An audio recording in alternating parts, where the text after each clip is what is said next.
पहले यहाँ छूता था, मऊ घकारे अब यहाँ छूता है। सारी भाई तू सच सच बताइए कहाँ कहाँ तरह के लोग छूले बा, कहाँ कहाँ रवि किशन और पवन सिंह तरह के छूले बा, सही सही बताइयो। बाद का नहीं पता, है तरह बात के नहीं के पता वो बताओ, सही सही बताओ कहाँ कहाँ तरह के लोग छूले बा वो। साफ तू मऊगे लगा तरह का एक खेसारी बिया। हम अभी भी छुछुनरे हैं।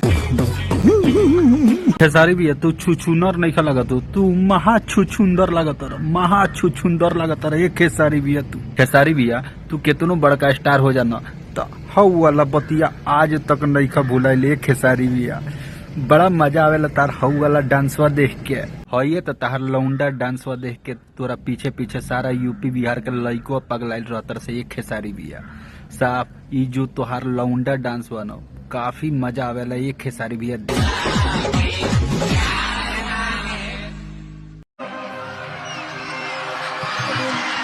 एक खेसारी बिया ई सब स्टेप करे खातिर न, ई सब स्टेप तारा खातिर नहीं खे, ई सब स्टेप हमरा जैसन नौजवान, हमरा जैसन हैंडसम लइकन खातिर बा।